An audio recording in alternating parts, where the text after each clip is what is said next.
actually one side have committed more war crimes than the other, because the settlements, by the way, are against international law, and they've been doing them consistently, expanding. Oh, this act of terrorism came from nowhere. There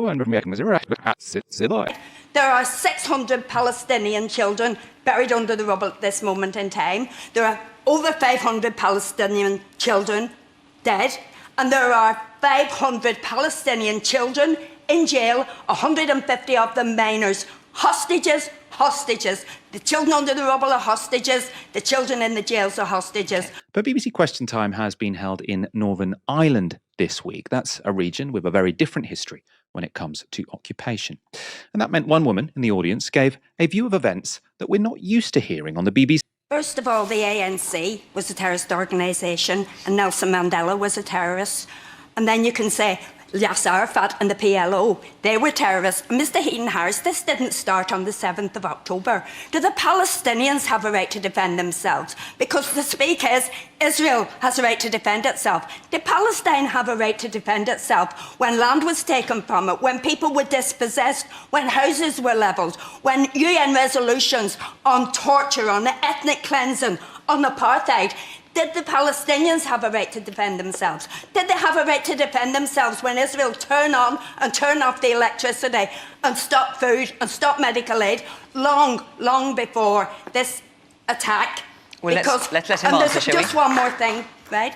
There are 600 Palestinian children buried under the rubble at this moment in time. There are over 500 Palestinian children dead, and there are 500 Palestinian children in jail, 150 of them minors. Hostages.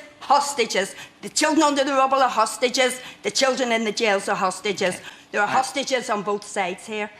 I think the most important thing she said there is this did not begin on the 7th of October, right? Because the thing that the mainstream media and the thing that the supporters of Israel really want us to think is that out of nowhere, one side committed this heinous act and now Israel has to respond. Because Israel has occupied a people either since 1948 or 1967 conflict. That's the background there, by continuing to expand settlements completely against international law. So the reason the Palestinian people have, and the reason why that's very popular, right, is because the Israelis completely undermined the Palestinian Authority. The Israelis made it impossible to have any kind of solution, right? So the Palestinian people are desperate, and they're desperate because of Israeli actions. And that's why we're seeing what we're seeing.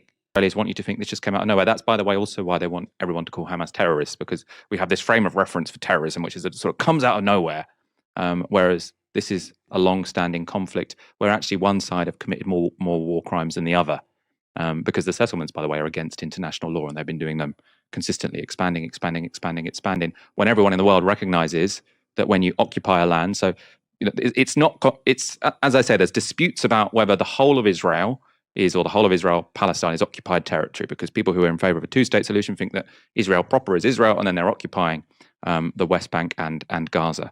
Now, everyone recognizes they're occupying, though, and it's one of the fundamental principles of international law that if you're occupying a place, well, one, you shouldn't do it for 56 years, and two, you are absolutely banned from introducing settlements there, because that is, that's annexation. That's just taking over someone else's land. Absolutely against international law. Israel have been doing it for decades. They've been breaking international law for decades. But we're supposed to forget about that and just say, oh, this act of terrorism came from nowhere.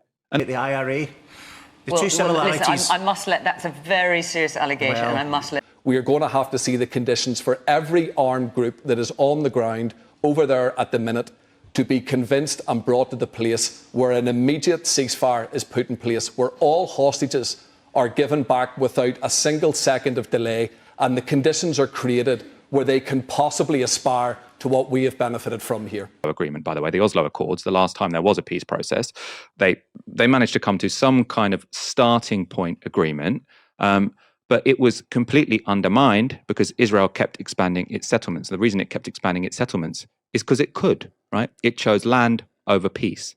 The problem was that the Palestinians didn't have enough power to enforce a compromise which would be mutually acceptable. So our government is doing precisely the opposite thing if what you want is peace. Unless you want peace via genocide, right? One way to end a conflict is to destroy one side. But if that's what you want, if that's your vision of peace, you are endorsing ethnic cleansing and you are endorsing genocide. So I hope that's not what our government is hoping for. And I think that should be the question put to our government. You arming Israel, you increasing the power of Israel, there's either two options that you're in favor of. Is it endless conflict because the Israelis are never going to be forced to compromise if that's what you keep doing, or is it genocide? Because it's one or the other.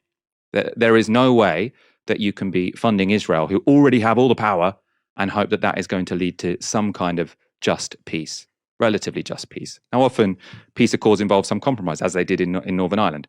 But there is no reason for the Israelis to compromise at the moment because everyone is funding them. They have all the cards.